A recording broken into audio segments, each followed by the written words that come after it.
Hello, and welcome to another episode of MTG Basics Deck Tech video for Sen Triplets. I'm Reptile, and we will be reviewing my build for this video. If you would like to play games of cEDH with us on Spell Table, the link to our Discord will be in the description below where you can contact us directly. We've also partnered with Chaos Tournament. If you would like to compete in cEDH tournaments online, Chaos Tournaments has monthly competitions with good prize support, so make sure to sign up with the link in the description below. Sen Triplets is a 3/3 artifact human wizard for 2 generic and Esper, which reads, at the beginning of your upkeep, choose target opponent. This turn, that player can't cast spells or activate abilities and plays with their hand revealed. You may play lands and cast spells from that player's hand this turn. This deck's main focus is to control the game through interaction provided by Esper while using Sen Triplets' triggered ability to disrupt player strategies and steal potential win conditions from our opponent's hands. If we are unable to win using our opponent's cards, Thassa's Oracle provides us with one of the best options to win quickly and efficiently. Due to the draw pass nature of this deck, we run a lower amount of creatures and rely on our ability to control the game rather than pressure our opponents. The creatures included in this build all provide some form of utility, with the exception being Displacer Kitten, who is mostly relegated to combos with Teferi Time Raveler and a mana neutral or better artifact. Esper Sentinel, Ledger Shredder, and Notion Thief provide card draw, with the latter being a pseudo lock with any windfall-like effect. Dauthi Voidwalker, Gilth Drake, and Opposition Agent are used for interacting with our opponents and stopping potential win attempts. Similarly to our philosophy on creatures, sorceries are less prioritized over instants, as our main focus will be keeping mana available to interact with our opponents.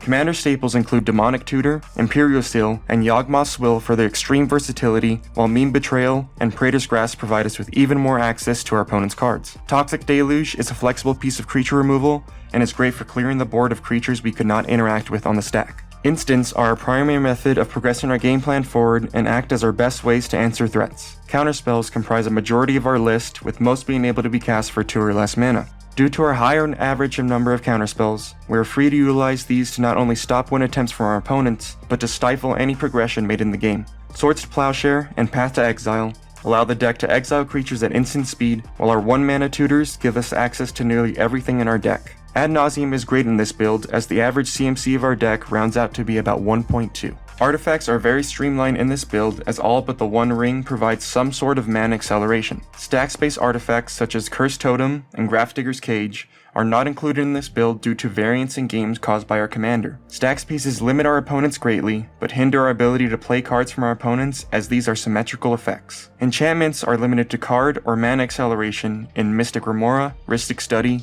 and Smothering Tithe. As mentioned before, the deck contains a good amount of variance between games, as we are unable to control which cards our opponents choose to play. It is because of this we must prioritize interacting with our opponents and using our win conditions to secure games. Sen Triplets' effect can be game-breaking, as our potential pool of cards exceeds nearly every other deck in the format and requires a good amount of metagame knowledge to utilize properly. Thank you for watching MTG Basics Deck Tech video for Sen Triplets. If you would like to see this deck in action, be sure to look out for the companion gameplay videos showcasing this deck alongside others. If you have any suggestions for this deck or style of video, let us know in the comments below.